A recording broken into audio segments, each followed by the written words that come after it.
नमस्कार. शिक्षक भरतीचे नियम वेळोवेळी बदलतात. 2022 पासून सध्या 25 पर्यंत या 3 वर्षामध्ये नियमांमध्ये बरेच बदल झालेले आहेत. 17 पासून जे पोर्टल सुरू झालेलं आहे त्याच्यामध्ये असलेले नियम वेगळे आहेत. 22च्या भरतीतले नियम वेगळे आहेत आणि 25च्या भरतीतले नियम सुद्धा वेगळे आहेत. जर तुम्ही शिक्षक भरती 2025-26ची तयारीमध्ये आहात, शिक्षक म्हणून तुम्ही जॉईन होणार आहात, तर व्हिडिओ तुमच्यासाठी आहे.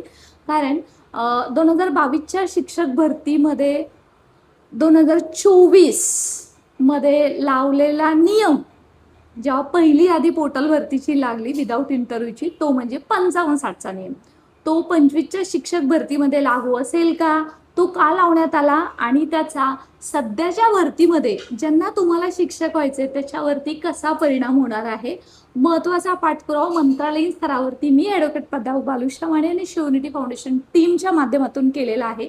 आणि जे आमच्यापर्यंत आलेलं आहे ते थेट तुमच्यापर्यंत आपण पोहोचवत आहोत.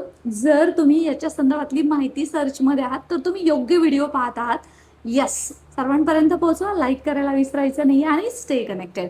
मित्रमैत्रिणींनो, शिक्षक भरतीमध्ये 55-60चा नियम हा 2017च्या शिक्षक भरतीमध्ये नव्हता, परंतु 2022च्या शिक्षक भरतीमध्ये ज्यांनी TET मध्ये रिझर्वेशन कॅटेगरीचं लाभ घेतलेला आहे, म्हणजे TET किंवा CTT हे जेव्हा आपण पास होत असतो सेंट्रल लेवलची, तेव्हा जनरली उमेदवारांना 90 मार्क्स हवे असतात, परंतु कॅटेगरीच्या उमेदवारांना मात्र जर 82 अबव जर मार्क्स असते तरी सुद्धा ते ग्राह्य पकडले जातात. जरी तुम्ही CTT सेंट्रल लेवलची दिली असली, जरी तिथं 82 असेल आणि जर तुम्ही स्टेटमध्ये जॉब करणार आहात शिक्षक म्हणून, तरी सुद्धा तुम्ही एलिजिबल आहात, कारण तुम्ही कॅटेगरीमध्ये आहात. परंतु 2022च्या पोर्टल भरतीच्या वेळेस थोडंसं याच्यामध्ये बदल करण्यात आले. त्याच्यामध्ये ज्यांनी TET मध्ये लाभ घेतलेला आहे कॅटेगरीचा, त्यांना मात्र ओपनचं मेरिट क्रॅक करण्यापासून वंचित ठेवण्यात आलं.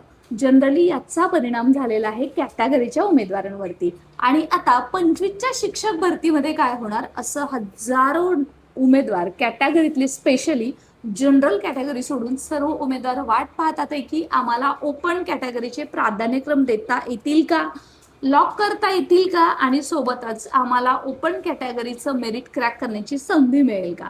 येस मित्रमैत्रिणींनो, सध्या 2024च्या जेव्हा पहिली यादी लागली 22च्या शिक्षक भरतीतली, त्याच्यानंतर सुप्रीम कोर्टाचा निर्णय आला आणि 55-60च्या निर्णयाला तिलांजली देण्यात आलेली आहे. याद्या रिवाईज करण्यास सांगितलेल्या आहे. त्यातल्या जे काही पिटिशनर होते त्या उमेदवारांना सुद्धा पोर्टल भरतीद्वारे मेरिटनुसार इन करायला सांगितलेलं आहे. शालेय शिक्षण विभाग त्याच्यावरती काम करत आहे. परंतु 2025च्या शिक्षक भरतीमध्ये होणार काय, हा प्रश्न तुमच्या मनामध्ये असणं साहजिक आहे. कारण सध्या प्राधान्यक्रम लॉक करणं ही एक म्हणजे सध्या एक आपल्या समोर एक यक्ष प्रश्न आहे की कोणता करायचा, कारण योग्य प्राधान्यक्रम दिल्यावरतीच तुमची निवड मात्र चान्सेस आहेत ते वाढणार आहेत. आणि त्याच्यासाठी सध्या जे कॅटेगरीचे उमेदवार आहेत त्यांना नक्कीच मनामध्ये आशा आहे की आम्ही ते प्राधान्यक्रम लॉक करायचे का.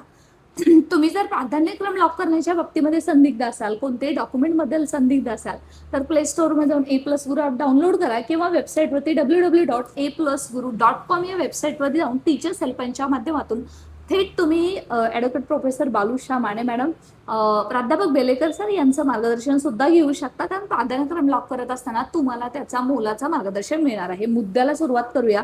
सर्वप्रथम 55-60चा निर्णय आहे तो 25च्या शिक्षक भरतीमध्ये लागू असणार नाहीये. 22च्या शिक्षक भरतीमध्ये ज्यांनी TET मध्ये आरक्षणाचा लाभ घेतला नव्हता त्यांना मात्र टेटमध्ये ओपनचं मेरिट क्रॅक करण्याची संधी मिळाली होती.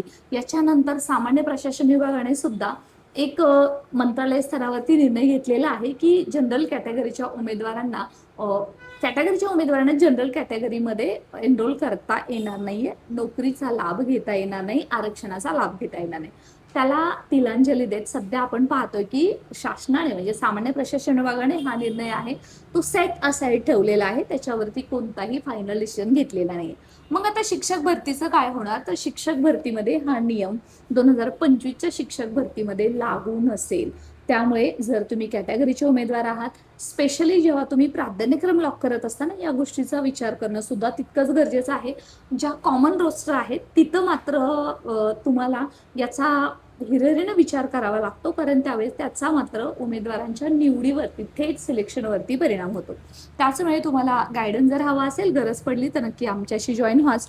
सोबतच हा जो संधी मिळालेली आहे कॅटेगरीच्या उमेदवारांना मार्क्स जास्त पाडून जनरलचं मेरिट क्रॅक करण्याचा, त्याचा लाभ कोणाला होणार आहे, तर त्याचा लाभ होतो त्याच कॅटेगरीच्या कमी मार्क्सवाल्या असणाऱ्या उमेदवारांना. फॉर एक्झाम्पल, एखादा उमेदवार जर SBC कॅटेगरीचा आहे किंवा SC कॅटेगरीचा आहे, त्या उमेदवारांनी जास्त मार्क्स मिळालेले आहेत ओपनपेक्षा, ओपन ज्या उमेदवार आहेत त्यांच्या कॉम्पिटिटर त्याच्यापेक्षा जास्त विषय सेम आहे, माध्यम सुद्धा सेम आहे, तर मात्र तिथं कॅटेगरीच्या उमेदवाराची निवड होते. परंतु जी कॅटेगरीच्या उमेदवाराची जी जागा असते त्या भरतीसाठी, सपोज SC कॅटेगरीसाठी जर 10 जागा आहेत इंग्लिश विषयाच्या, तर त्या जागेवरती SCचाच उमेदवार लागला जातो. हे फक्त मी एका कॅटेगरीचं तुम्हाला उदाहरण सांगितलेलं आहे.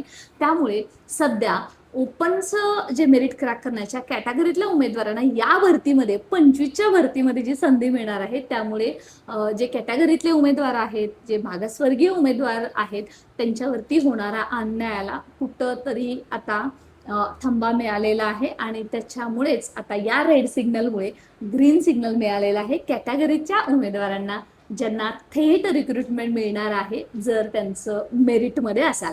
तर आता बरेच कॅटेगरीचे उमेदवार ते मेरिटमध्ये आहेत. बऱ्याच कॅटेगरींची सध्या पोर्टल भरतीमध्ये विषयांची सुद्धा अशी कंडिशन आहे की त्यांना मार्क्स जास्त नसल्यामुळे किंवा मार्क्स जरी असले तर कॅटेगरीलाच जागा कमी असल्यामुळे त्यांच्या मनामध्ये सतत संदिग्ध अवस्था आहे की माझं सिलेक्शन होईल का. आता शालेय शिक्षण विभागाकडून जो आपण पाठपुरावा केलेला आहे त्याच्यात सध्या तुम्हाला सिलेक्शनची संधी मिळालेली आहे. तुम्हाला संधीची दरवाजे आहेत ते खुले झालेले आहेत. त्यामुळे जर आता याच्या बाबतीमध्ये कोणाच्याही मनामध्ये कुठलीही शंकाची पाल चुकत असेल तर मात्र हा व्हिडिओ त्यांच्यापर्यंत पोहोचवा, कारण सध्या मात्र ही जी संधी आहे ती तुमच्या हक्काची आहे आणि तुम्ही हक्काचं घेताय. त्याच्यामध्ये तुम्हाला कोणी रोखू शकत नाही. संविधानाने तो अधिकार दिलेला आहे आणि संविधानाच्या अधिकारानुसार आज ही संधी मिळते. आर्टिकल 16 नुसार, आर्टिकल 19 नुसार, आर्टिकल 21A नुसार सुद्धा. आणि त्याच्यामुळेच आता सरकारला सुद्धा, शालेय शिक्षण विभागाला सुद्धा हा निर्णय घेणं भाग पाडलेला आहे आणि ते घ्यावाच लागणार होता. ज्यांच्यावरती आतापर्यंत अन्याय झालेला आहे त्यांच्यासोबत सद्भावना आहेत, त्यांना न्याय मिळावा ही अपेक्षा आहे. कारण याच्यामुळे बरेच उमेदवार आपला जिल्हा सोडून दुसऱ्या जिल्ह्यात दूरवर सुद्धा फेकले गेलेले आहेत. त्यांना आता पुन्हा जास्त मार्क्स पाडून पुढच्या भरतीमध्ये आपल्या जिल्ह्यामध्ये येण्याची संधी याच भरतीमध्ये किंवा येणाऱ्या पुढच्या काळातल्या भरतीमध्ये सुद्धा निर्माण झालेली आहे.